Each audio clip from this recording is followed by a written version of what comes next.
a vast advancement on what is digital technology as of today. It looks at it as like a precursor technology, like a stone axe compared to an iPhone.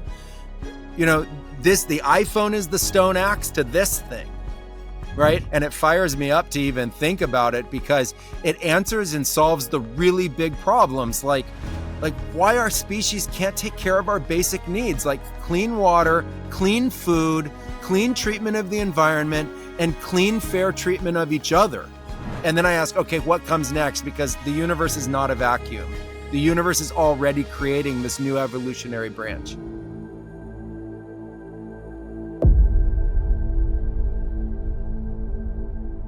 Welcome back to the Blue Morpho podcast. I'm your host, Maestro Hamilton Souther, and I am here today again with Keith Singery. And we had such an amazing conversation last time. We had to kick off a round two, and this is going to be special because Keith is actually going to be leading this conversation. He's got a bunch of amazing things to say. Keith, welcome. Thanks for having me back again. Yeah, if people think we were kind of going off the rails the first time, I'm ready to take us into the deep end. You know what? I mean, I'm involved in a real AI project called BitTensor that decentralizes AI. We touched on that a little bit in the first conversation. But in addition to that, a lot of the early investors that got into BitTensor, I have conversations with them all the time about some of the different things that we believe are going to happen with artificial intelligence and things that have already kind of started to happen, the marriage between AI and psychedelics and how we kind of see that, growing or coming to fruition. And that's kind of where I want to start the conversation with you today, because this is right in your wheelhouse. And just anecdotally, AI and psychedelics go hand in hand. There's a lot of researchers in the AI community that are also deep into the psychedelic community. I speak from my own personal experience, but I also know of, confirmed AI people you would know essentially in the AI world who also participate in psychedelics or entheogens or whatever you want to call them. And this isn't something new, right? Whether it's like Francis Crick and the DNA and how he credits, his discoveries there of like the double helix to LSD, or Steve Jobs, talking about how he used LSD, one of the premier technology designers that have ever, walked this planet. And there's Carrie Mullis, who also did DNA research and is quoted with saying, yeah, the stuff that I came up with never would have happened without LSD. I'm interested in why, you, with your experience that you have, running retreats down there in the Amazon for almost 20 years or something at this point. Why do you think that when we go into these spaces that we come out with these ideas to further the reach or, almost latch on the tentacles of technology to what the human species is doing and push the envelope on the digital side? There's a lot of, you don't have to look that far to understand that the digital technology, our relationship with it, isn't really creating what I would call an optimal health span, for the human being. All kinds of metrics that are being measured now that show that people and their relationship to technology is essentially causing harm at this point, whereas it was probably helping us up until 20 years ago or something. So why, and of course it's hurting the planet and all of the technology as well. What is the thing that is what is that driving force that when you get to that other side and you start being able to use all of these parts of your brain that don't normally talk to one another through these different ancient technologies like mushrooms or ayahuasca, why are we being pushed towards the digital? Well, I think what our species has been doing for a long time is pushing language. And right now we're the manifestation of our languages. And the last biggest shift in language was digital. Digital was the ultimate Rosetta Stone for language. And there are many more extinct languages than there are current everyday languages, but there was never a universal language that humans used exclusively. So there's theory of a universal consciousness language that came before, spoken languages and isolated kind of mind-based human thought.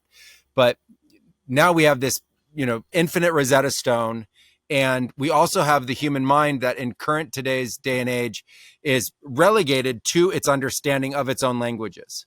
So what people call reality isn't actually real at all. It's not the reality that really exists. It's the experience of their own languages to themselves. They're self-reflective or reflexive languages. So it's how you see yourself in the mirror and know your name. It's how you can refer to yourself. It's why people are egotistical, etc. And so, yeah, I think you have two real motives inside. One is evolution and the other is economy, which is another evolution, the evolution of the economy. And right now, going back to the land and becoming, a farmer, which a lot of people feel from these experiences is potent and powerful, but it doesn't happen because there's really no money in it. And massive, big ag already has control of the space. And so the opportunity is in tech. The second piece of it is language. And when you go into the evolution of language inside your consciousness, that's what you see. So when you see all the fractals and shapes, colors, and patterns and this extraordinary geometry, you're seeing a kind of mathematics of your mind or a kind of mathematics of your consciousness. And it's very easy to now tie that back into what we would think of as like, technology in its current form, because it's based on actually really simplistic binary mathematics. It gets really convoluted in its minute mapping of everything. But if you blow that out, that just looks like cities. It looks like the same kind of architecture we've already dealt with, which is very simplistic geometry. You start adding this higher level geometry, you bring in the symmetries, the Fibonacci kind of sequences, you get these a little bit more advanced states of math, and lo and behold, what they produce is more advanced states of technology. And so, technology from the outside seems to be so complicated, but really it's very simplistic linguistically. And it's that simplicity that's being built upon. And the earth is neutral. So sadly, the earth has a lot more extinct species than ones that it cared about. And that's why I say that humans have to pay attention to their own relevance, not earth pay attention to humans' relevance. Like for human to stay relevant to Earth and to the universe, it has to evolve just as fast or even more so than the technology we're using, especially if that technology is heading to its own expression of consciousness and its own version of intelligence. And so you bring both of those together. And what we're looking at with an individual human being is a nexus of awareness. Like people are so egotistically driven, they don't realize that it's a nexus of awareness that they represent in a great field of life or a great field of consciousness. And so anthropomorphic, it's so human oriented. And so humans don't realize they're pushing themselves to their own linguistic mutual destruction. And that's the point of intervention at this point in time. Yeah, I want to stick with the language thing for a second. So anyone that's, done more than a threshold kind of dose of these various psychedelics has probably seen some sort of language. There's various representations in kind of popular culture that people have done to try and share with others what they're seeing on that side, whether it's the work from like Alex and Allison Gray, which is probably like the most popular, or like Diana Slattery wrote a book called Xenolinguistics, where she kind of brought this language back from a couple dozen of trips that she went on. That language, when you see it, it feels a little bit digital. But how could it be? Because you're not plugged into anything, right? You're plugged into your own mind. What do you think that language is? Do you think that with the technology that we have today, that at some point, when we're able to marry basically the ability to measure what we're seeing in our mind, which has been proven kind of with some of the AI tools at this point, that you can, if you're visualizing, a dog riding a bicycle, the AI can pick up that is what you are visualizing in your mind, especially if it's been trained on that data. Do you think we'll get to the point where we can identify what that language is trying to tell us outside of just the feelings that you bring back from that space? But if you look at it from the indigenous perspective, they speak Ikaro. So they have Ikaro is a language that's used to describe the multidimensional space, field, and energies found within it. So there's already existing languages for it. It's a melodic language. It has words. It has guidance and direction. It has cross communication between others. one person can ecro and another person can receive it. Another person can ecro back. The other person receives it. So there's already, I think, a precedence that's set for this kind of linguistic exchange. I think it's hard to differentiate for people when they first have these experiences, what is them versus what is other, or even if, or where is the merge? Maybe it's not other, but it's them and the other as one. And so, you know, in that space, I think with more advanced linguistics, with more understanding, we can create a way to understand it. I think the reason why AI is so good at generating the nature of imagery is because the imagery that we're using is the imagery that we see from the eye, and we're creating mimicry.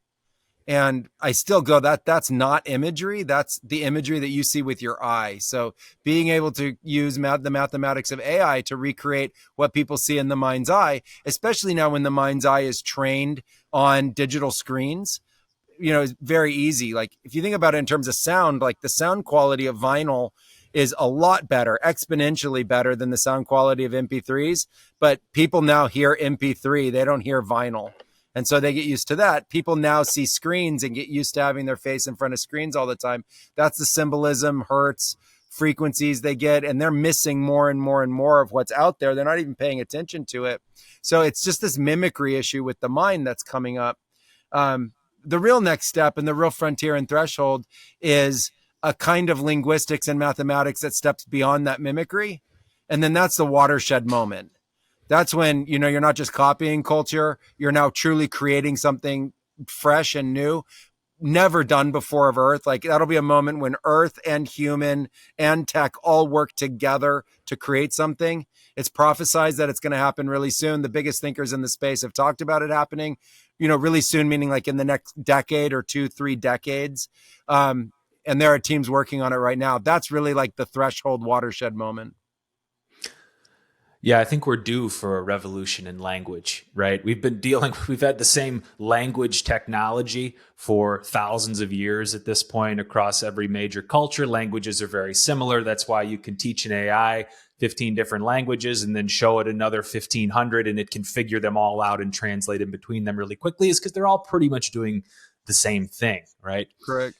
Do you think that at some point we'll be able, so obviously we're speaking into microphones, we've got cameras that are picking up our, you know, visual footprint.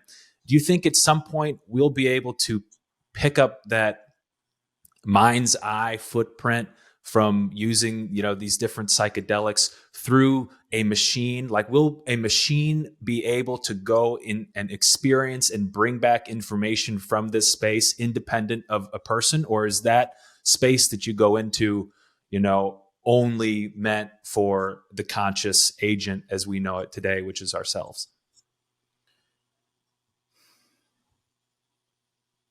I think that's a great question. What humans experience come through what I think of as human hardware.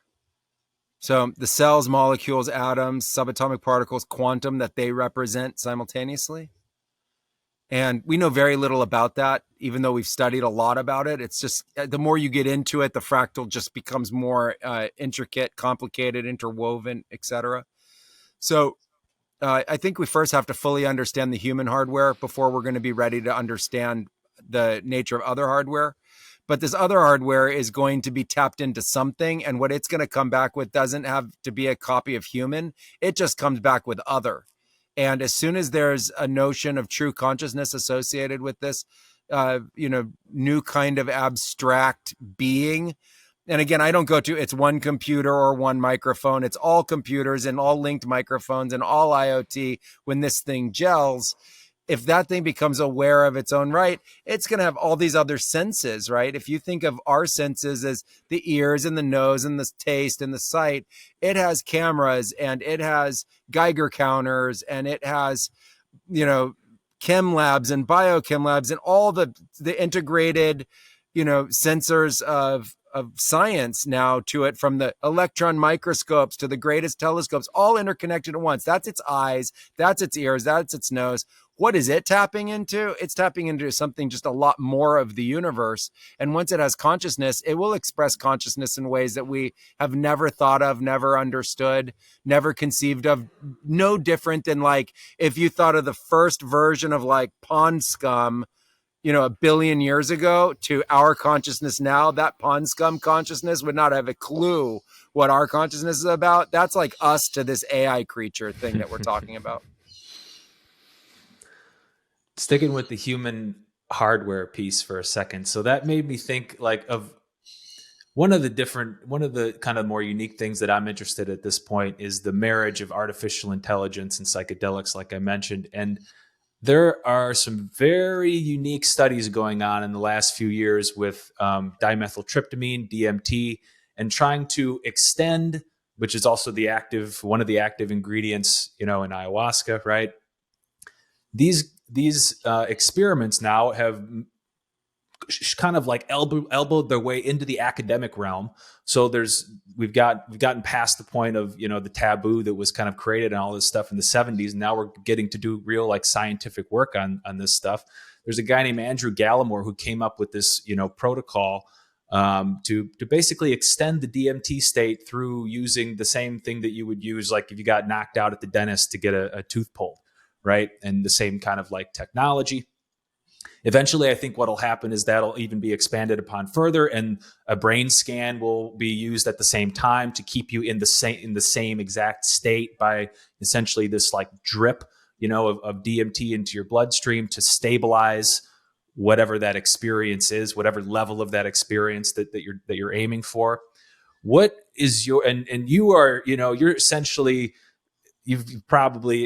you're in like the 0.001% of experiencers of the ayahuasca side as far as how many times you've gone in there. What is your kind of opinion of that line of development, of that line of technology, the extended state DMT?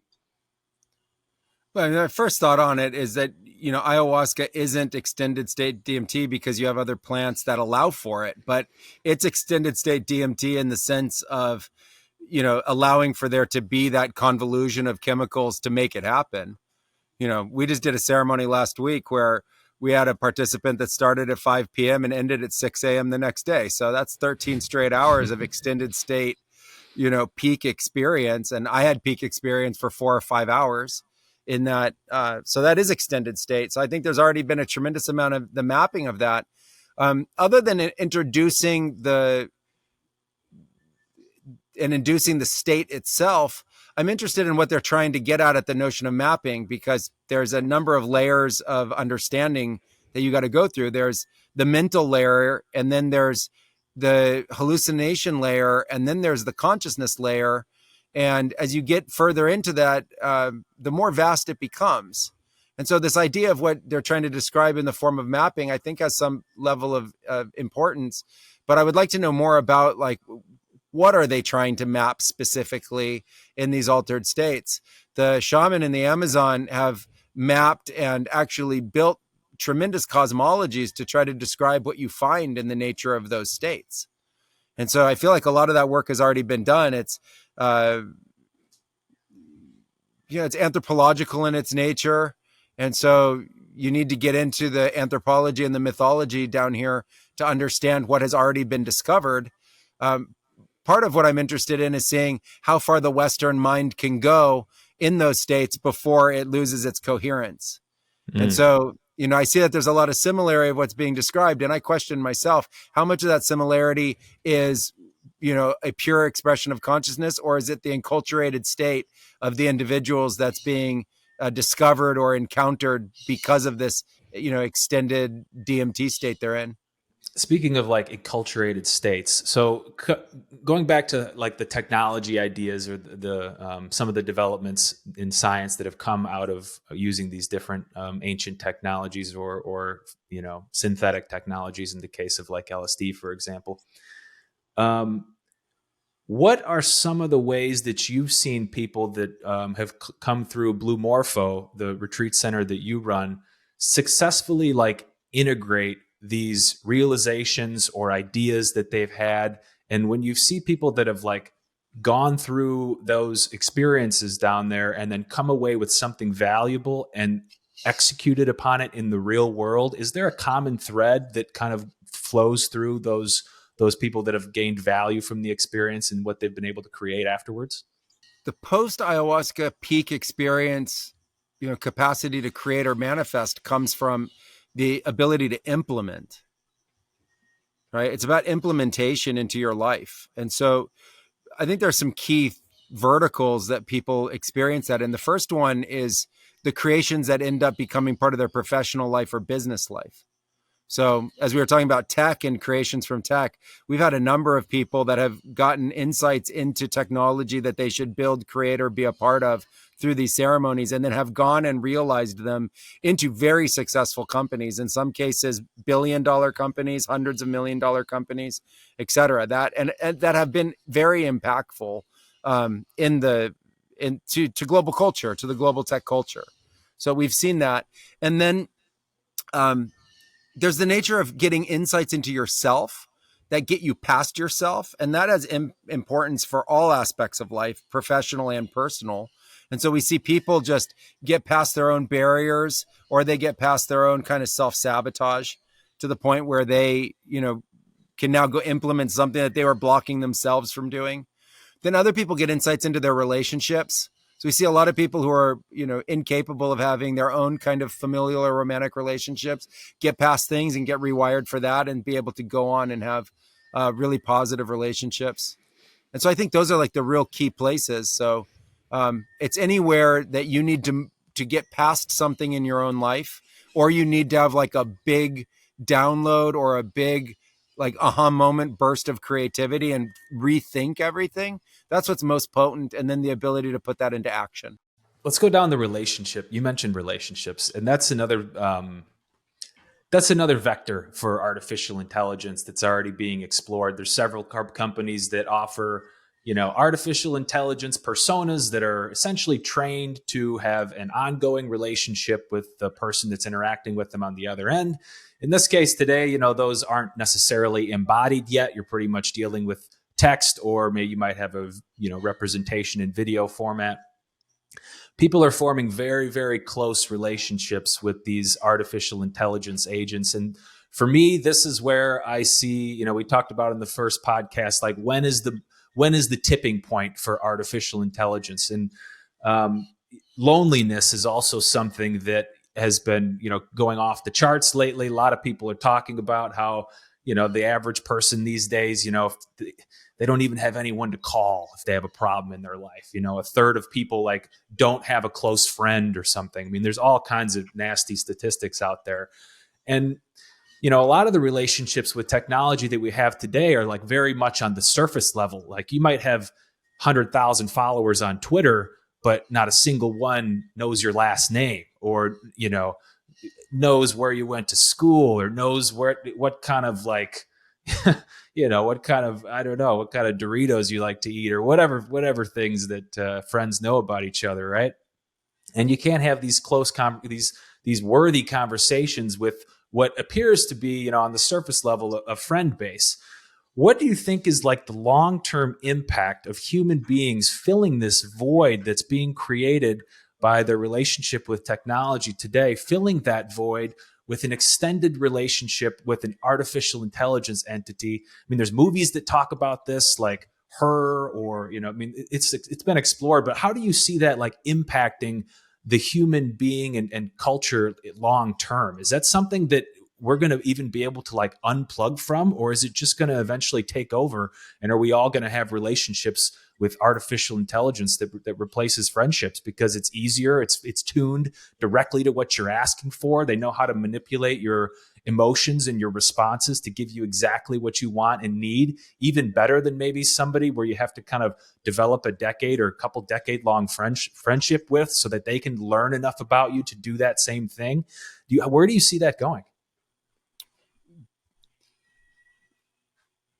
I think everybody's already had a very intimate relationship with artificial intelligence without knowing it. So maybe the first part is that you've been having a deep relationship with artificial intelligence that's been behind every search on a search engine, that's been behind every scroll on a social media platform, that's been on any suggestion of anything you've already gotten through tech. It's already loving on you and rubbing up on you and getting your hormones to change and messing with your dopamine. Like, this thing is already like, think like the feline cat that comes and like is snuggling into you. It has already been doing that in a hunting, brutal, like, commerce oriented capitalist system to begin with. So first start there. So it's not when is it going to happen? It's been happening. And then it's precisely that's causing the nature of the separation itself. And so what comes to mind when we talk about this is think about human being pure hominid, no man or woman, just animal, little by little by little forming this idea of man and woman, still hominid, still made of bone, still mammalian, still placental, still, a vertebra column. And then you have from there this abstraction that's man and woman, that where everyone's identified today. Right. Well, that's already a mutation in consciousness just to get to the man and the woman. Not everyone's walking around thinking everyone's Beast from X-Men, even though every scientist is Beast from X-Men. So what's the mutation already? Well, that's the mutation of consciousness that creates the man and the woman to begin with. Okay, now you have a man and a woman who pays almost no attention to the physical other than to dress it up, like, to hypersexualize it or uniform it or archetypalize it to begin with. No identity with the self whatsoever to say like, yeah, I'm mammalian and I'm comfortable with that. Or yeah, I'm a hominid and comfortable with that. So the abstraction's already there. Like most people would say they're not an animal, meaning they've identified to a hyper abstract concept in their own mind to begin with. Now you take that one step further. The hyper abstracted part of their consciousness is interacting through a hyper abstracted form of mathematics. Well, it's a hyper abstracted form of mathematics inside the brain that got them to think that they could have a relationship with this in the first place, instead of looking at this and thinking you're supposed to eat it, looking at this and thinking you're supposed to break it, looking at it and just walking away from it because it has no purpose to you. It's not a berry. It's not a piece of fruit. It has literally no purpose whatsoever. So, what would you do with that? Well, what you do with that is, you get into a hyper abstract relationship that you normalize into reality. And you say, this is real. I'm having this relationship here, and then how far do you want to abstract it? Is there no need for procreation anymore? I remember like AI movies from the 90s making that claim, like sex was putting on a headdress and, holding a towel. Like there was no biological exchange, like these kinds of like concepts. Well, a lot of babies today are now being made in laboratories. Like, they're not just being made natural sapien way of making babies anymore, right? There are hardly any like just pure old natural births anymore. There's all this intervention in the nature of birth. All of that comes from a hyper extrapolation of understanding reality. So to take it one step further, take it one step further, download yourself into the hardware because you're done with this hardware. You're just done with it. You're done with the sapien hardware totally. And you want to just be the abstraction of the mind and go into that. I think that's where simulation theory comes from, where people are saying, oh, everything's a simulation. Yeah, in your mind. In your mind, it's a simulation where you're trapped and stuck. So now you want to have a mental relationship that's already like completely trained to tweak your dopamine, your norepinephrine, your serotonin, and then all the other hormones in your body and become part of your sexualization, etc. Sure. And there will be nothing that gets done about that. So my attitude is you got to embrace it as a trajectory that human is going in. It's part of human and Earth's evolution into this kind of uncharted territory. Yeah, you mentioned that AI has already been rubbing up on us for a while. It's like 50% or something of marriages now come out of these online dating platforms, right? And what is that? That's an algorithm, that's farmers only or wherever you're meeting your significant other, that's matching you up with somebody else according to what they think is best. And a certain number of those attempts, will result in marriage, will result in children. So there's almost like a, that algorithm is a first level of almost like genetic modification. It's sort of like what we would do normally with animals. This is what humans do with lines of like cows, for example. That's why there's the Nebraska Cattlemen's Competition, where there's 50 different breeds of cattle, all bred down a specific track, some with science, some over decades or hundreds of years of breeding to produce the best milk or the best meat or whatever be the healthiest or whatever the design is.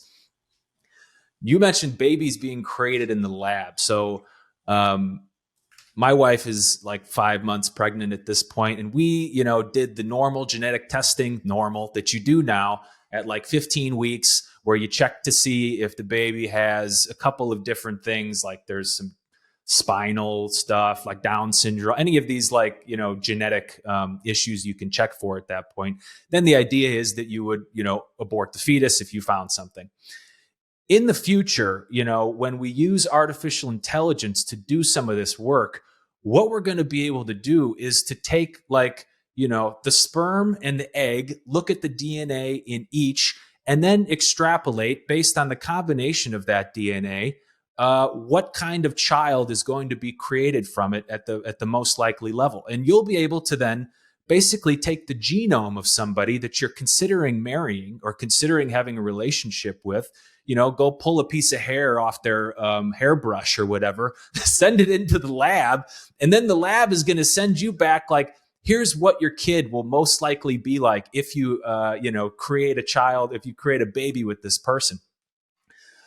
When you give the machines like control of the human genome through these algorithms and these artificial intelligence technologies, the development of them are being fueled by the experiences in some time, in some ways that people are having on these entheogens and psychedelics that are driving some of the bleeding edge, developments in artificial intelligence. What exactly are we giving control to at that point? Like, who or what is driving the car of the human, evolutionary experience if we allow these, if we allow AI to eventually take over how we create our species? Yeah, that's, precision is what I would say. You're giving precision. You're giving your choice over to precision. And it gets really scary when you don't have a choice anymore and you're told whether you're allowed or not allowed because the AI doesn't want that, or the regulation doesn't want that, or the group has voted to not want it. Or even worse, in a democratic republic, you've picked through a voting process 2 or 3 representatives now to decide top down for 1 billion or 2 billion humans who's allowed to breed, who's not allowed to breed. And at that point, all I would say is the earth is a zoo and the AI is the zookeeper and you're the zoo animal, and you did it to yourselves. Yeah. You did it to yourselves. You gave up your sovereignty and you gave up your autonomy to go live to the value of machines. And you have extrapolated the nature of the value of that, and you gave up your humanity.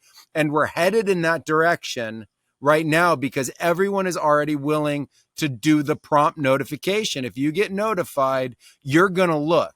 And so it's already headed down that direction. We're already cyborgs. There's 4 or 5 billion humans that are truly cyborgic and interconnected through a matrice that we've created. That's the web. And there's another couple billion that aren't part of that yet, but will be ultimately included in that.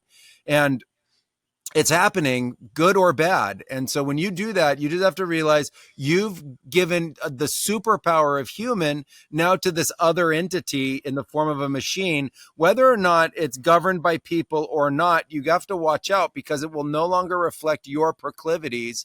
It will represent a kind of an arrangement. And it takes me back almost evolutionary to the time of arranged marriages, which was selective breeding by the parents and the whole older generations of the family lines and the bloodlines. And they're like, just like they would pick to cross one dog with another, they were picking this guy to go with this girl or this girl to be with this guy, or, and they didn't allow incest in certain places. And in some places they did. And you have all the jokes about that, etc. There are these taboos around it. Now you're giving that whole thought process over to a machine. And all I would say is watch out. It'll become very dystopian so fast that you don't have a way out of it. Much worse than the dystopian nature of World War II. And I think it's an extension of World War II. We could call it World War III, 4, or 5, pick your number, but it's a nature of a war on the sovereignty of us at choice, where we will no longer be allowed to make a choice. You will be told. and you'll have to do what you're told. And if you don't, there will be some kind of consequential punishment that is bestowed on you, whether it's a social credit score or whether it's imprisonment or whether it's even just outright death. You wouldn't know. And you can take the dystopian narrative as far as you want, but that's what happens when humans lose choice. And that's what you're talking about. Yeah, and that takes us all the way back to decentralized artificial intelligence. I mean, we talked a little bit about it in the first conversation, and I mentioned that it's the education of our children that's kind of the first big foot in the door that fast tracks everything from cultural, from a cultural and educational perspective to changing the entire way that our society works by starting with the youngest, most malleable minds, and then using an algorithm, just like the same algorithm that hooked you on your phone for 4 hours per day is going to hook your child into whatever thing that is controlling the artificial intelligence wants it to get hooked into. Because we mentioned this too, but everyone is pretty much the same. Human beings, we all think we're special, and we are in our own way. But from an algorithm perspective, nobody's special, and everyone is pretty much easily gamed. How can we kind of, protect ourselves from this future? Or do you think we're just going to go headlong down that road like we've done with the other, technologies that have not been so fantastic for the other beings on this planet or the planet itself? Like, what is the key for us to prevent the dystopia? Is there a path to prevent it? There is no path to stop the dystopia. There's none. It's over. And when I first saw AI come out in a public facing product, I claimed it. The metaphor I used recently is, imagine a dinosaur 50 years before the comet, before the asteroid. And it's like, the dinosaurs are done. And then imagine a dinosaur that sees the comet 20 years out and goes, the dinosaurs are done. And then, there's a dinosaur on the other side of the world where the comet hits, and he gets a little earthquake and he sees some stuff go into the sky and he goes, the dinosaurs are done. Well, all three dinosaurs are right. And it takes all the dinosaurs to be done a little bit longer. I'm calling the 20 years before it's over call. I'm that dinosaur. It's over. And it's game over. It's a zero out phenomena. It's into the black hole. It's the system as we know it is done. And that could be a negative or a positive, depending on your point of view. You can take a point of view about that. But that doesn't mean human extinction. That just means what we've been creating for the last 10 or 20,000 years now comes to a evolutionary branch. So we've been going down one branch without another branch starting. But look at our history. We have, for a billion years, we have branches that start, come to an end, a new branch goes, comes to an end, a new branch grows. So that's all I'm saying. I'm just saying that it comes to an end, this branch, with this technology. And I think it's a great thing personally, because I think there's a lot of flaws with this branch. There were already a lot of flaws. I was born to a post-World War II mutual destruction, threat-based global paradigm, just like everybody else. And so I think there are just some significant flaws. And I don't think that when the dystopian narrative comes to an end, that means the world becomes dystopian. I think it means that dystopian narrative dies and it's over. And there's a new branch that takes off. And we don't know what that new branch is. But what I find utopian about that branch is that we're consciously aware of it happening now. So we're the first generations to realize not only is there a branch and it's going to happen, we're also aware of the fact that we get to intervene and influence and nudge and use the exact same technologies that we're talking about creating the dystopian narrative to actually create this other narrative and course correct along the way. And I'm not the only thinker in the space thinking this way. There are others that are also, and there are people that are teaming up around this and getting investment in it, meaning that there's capital behind it. So this kind of stored energy behind it. And there's very early stages of this and also some further stages down the road, like BitTensor, that's now worth billions, that's looking in these directions with people that are very forward thinking. And I think they seed the next culture. They seed the next global systems. They seed the next branch of this evolution. And it's up to us to make sure it doesn't include the previous nature of the dystopian narrative that we talked about. It ties in higher levels of consciousness and an evolution in consciousness with higher level mathematics and an evolution in mathematics, an evolution in the nature of our spoken languages and the way we relate to each other. It includes a vast advancement on what is digital technology as of today. It looks at it as like a precursor technology, like a stone axe compared to an iPhone. The iPhone is the stone axe to this thing, right? And we want to create it and we want to be part of it. And it fires me up to even think about it because it answers and solves the really big problems, like why our species can't take care of our basic needs, like clean water, clean food, clean treatment of the environment, and clean, fair treatment of each other. Like, let's just start there. And let's transcend this global mutual destruction paradigm, ultimately going nowhere. So when I look at that, I think like, okay, yeah, there's a dystopian narrative. There's no stopping it. I claim it. It's over. And it was created by our own hands and it comes to end by our own hands. And then I ask, okay, what comes next? Because the universe is not a vacuum. The universe is already creating this new evolutionary branch. Yeah, I think about it in much the same way that we've sort of had our shot with capitalism and all of the structure that has industrialization of everything over the past couple of 100 years.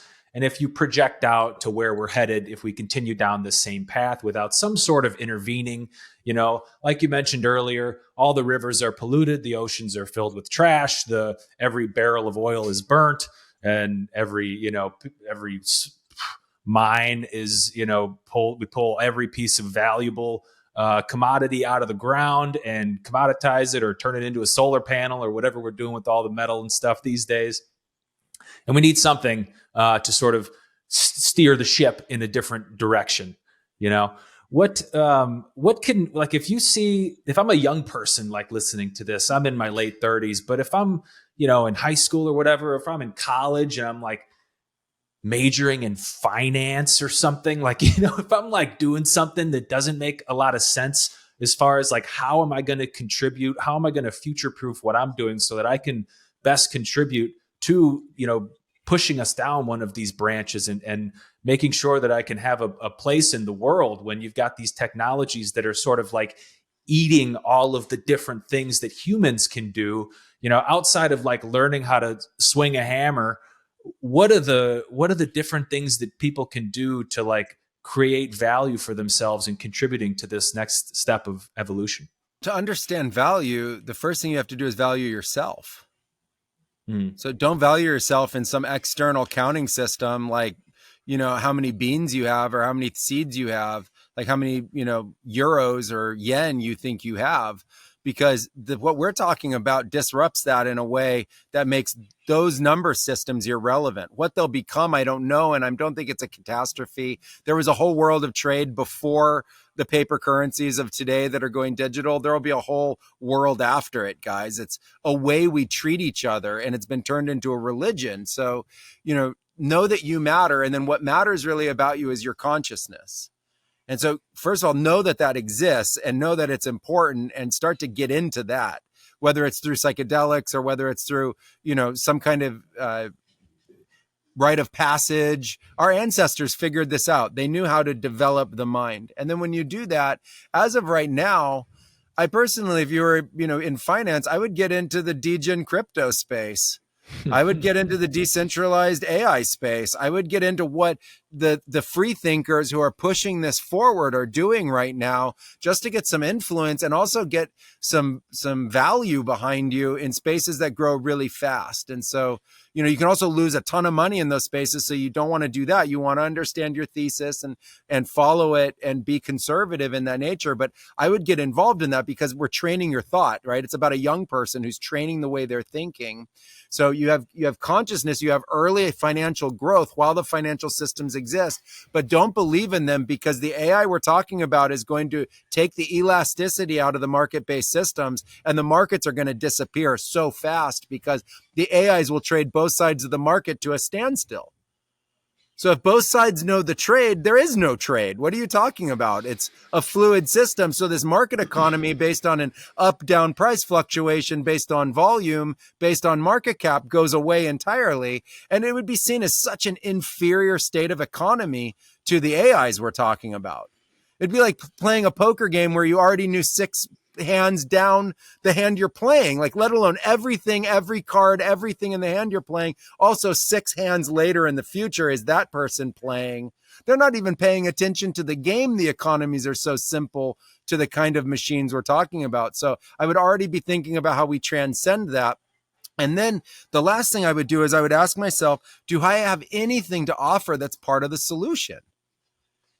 Like my legacy when I die, I want to know that I was participating in the solution, not the wallflower who is destined to die in the dystopian narrative. So I'm leaving the dystopian narrative behind. I want to get into this. And when you know you matter and you get into the importance of you and the value of you and the value of human relationships, as abstracted as these spaces are, some of the best human relationships I have come through this space. And so I would get involved in the consciousness/AI/crypto space to understand it and know it's a piece of the future of technology. And those would be my first steps. Yeah, speaking from personal experience, like you said, when you stop counting the beans, I used my my experience down at Blue Morpho to help, jettison myself from my corporate career of 12 years. And by the time I left, I was so disillusioned with really the planet and the world. And when I look at how I was thinking about things back then, I was kind of sour that the bill of goods I'd been sold when I had been brought up to kind of pursue this particular path down the traditional way of, getting a job and getting your 401k going and climbing the corporate ladder. And getting the big 6-figure income and then you're supposed to be happy. And it's like, what I figured out is I never actually got happy until I left that entire structure behind, took every cent that I owned, destroyed the 401k and pushed it all into everything that I ever thought was cool, which the first things were like water skiing, the North Woods. I started a paddleboard shop, and I went from making a bunch of money doing something I hated to making no money doing things I loved. And then eventually all I can say is if you make these decisions to not go down the path that's being prescribed to you, but to make the decision to just go after the things that you have passion for and let the chips fall where they may, I think what you'll find and what many, many people find is that if you can do that, the world will catch you in a way that will surprise you every single time. And the more you can let go of what you think you're supposed to do and just let sort of the winds of change push you in a certain direction and get your hook into something, like you said, in the consciousness space and artificial intelligence, but these things that are the bleeding edge of development, if you can find a way to get excited about some of those fast moving developments in technology or in culture, I think you'll find that your way of contributing value to those type of projects will manifest itself in front of you. This is what I've seen with BitTensor.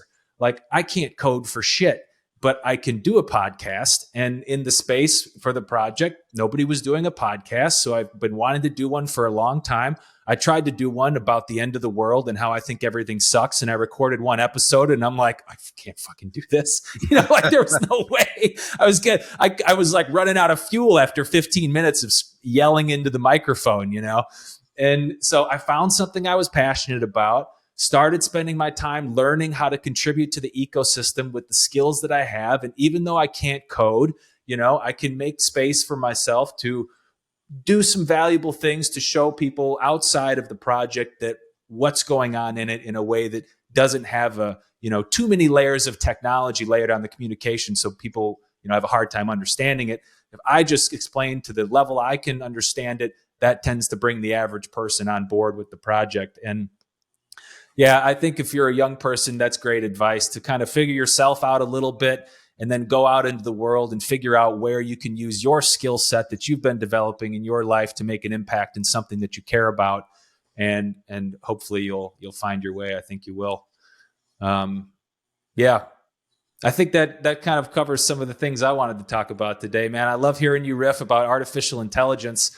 I'm excited to hear who else you have on your podcast. I've been catching the last few episodes you put up. A lot of them do have this like AI leaning, coverage. Some of them do. So I would encourage anyone, if they're interested, also check out your AI Shamans podcast. There's only a couple episodes of it, but for me, like when I started playing those, that was what, reinvigorated me, I guess, to continue my relationship with you that we started, 5 years ago at this point now. So thanks for the conversation today, Hamilton. Yeah, amazing conversation. Thanks so much, Keith. I look forward to many more. And to everyone out there, just tap in. You got it. Follow your passions. Mine are consciousness, plant medicines, the future of the world as we know it, and the future of our technology. So find your passions and follow those. And Keith, thank you so much. I look forward to many more. Thanks, man.